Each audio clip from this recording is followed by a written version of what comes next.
السلام علیکم ورحمۃ اللہ وبرکاتہ۔ محترم ناظرین، اسامہ ندوی صاحب لکھتے ہیں کہ 40 سال سے سچی دوستی، وفاداری، محبت و ایثار و ہمدردی اور جذبہ قربانی کی ایک عظیم مثالی داستان حضرت مولانا کلیم صدیقی اور حافظ ادریس قریشی صاحبان ہے، جنہوں نے سائیکل سے لے کر ہوائی جہاز تک کا سفر ساتھ کیا اور محنت و مشقت کر کے رات کو دن اور دن کو رات کیا ہے۔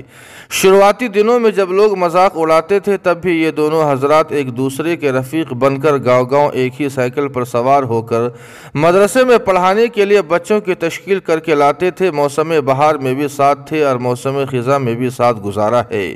روضہ رسول صلی اللہ علیہ وسلم پر بھی ساتھی میں حاضری لگائی تو بیت اللہ کے کالے غلاف کو بھی ساتھی میں پکڑ کر دعائیں مانگی تھی۔ آخری بار حج بیت اللہ کی سعادت بھی ساتھی میں ادا کی تھی۔ اب اللہ نے جب امتحان کے لیے بلایا ہے تو دونوں کو ساتھ بلایا ہے۔ ناظرین کرام، 1 سال سے دونوں ایک دوسرے کے غمخوار بنے ہوئے ہیں، ساتھ ہی سوتے اور ساتھ ہی جاگتے ہیں۔ یہ سمجھ لیجئے کہ دونوں کو ایک دوسرے کی اتنی فکر ہے کہ حضرت کہتے ہیں کہ بیٹا حافظ جی کی پہلے بیل لگاؤ تو حافظ صاحب کہتے ہیں کہ پہلے حضرت کو رہا کراؤ، ان کو تنے تنہا نہیں چھوڑا جا سکتا ہے۔ جیل سے لے کر عدالت تک ہم نے پچھلے 1 سال میں ان دونوں بزرگوں کو کبھی بھی الگ الگ نہیں دیکھا۔ پچھلے 1 سال سے جیل کی سیاہ اور خوفناک راتوں اور بدمزہ دنوں میں ایک دوسرے کے غمگسار بنے ہوئے ہیں۔ حضرت نے ملاقات پر بتایا تھا کہ بیٹا جیل کے اندر فرصت کے دنوں میں ہم دونوں ایک دوسرے کے سنتے اور سناتے ہیں۔ جیل کی تکلیف اور موسم کی سختی، وہ ڈھلتی عمر کے سبب بیماریوں کو ہر ملاقات پر ایسے مزے لے لے کر چھپاتے ہیں جیسے کسی 5 اسٹار ہوٹل میں رہتے ہوں۔ گرمی میں کہتے ہیں کہ پنکھے بہت تیز چل رہے ہیں اور سردی میں بتاتے ہیں کہ ہمیں تو بہت گرمی لگ رہی ہے۔ عدالت میں اگر کوئی ان کے بیرک کا مل جاتا ہے تو وہ اندر کے حالات بتانے کو تیار نہیں ہوتا۔ میں نے ایک صاحب کو زور دے کر پوچھا تو بتایا کہ ہمیں حضرت جی اور حافظ صاحب نے اندر کی بات کسی کو باہر بتانے سے منع فرمایا ہے۔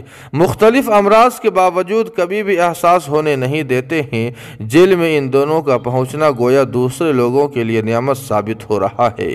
ملاقات پر کسی کی رہائی تو کسی کے طلبے، کسی کے لیے سامان تو کسی کے گھر پر فون کہلوانے کی لمبی فرمائشی فہرست رہتی ہے۔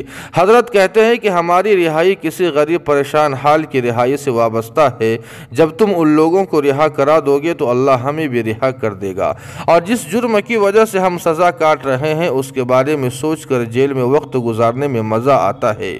اسی بہانے شیب ابی طالب کے نبی کریم صلی اللہ علیہ وسلم کے محاصرے کی سنت کی ادائیگی کی توفیق بھی مل رہی ہے۔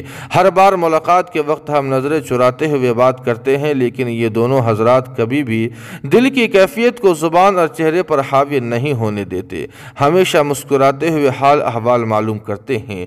ناظرین کرام، دعا فرمائے کہ اللہ پاک ان دونوں حضرات کو سدا سلامت رکھے اور جلد از جلد رہائی کے اسباب پیدا فرمائے۔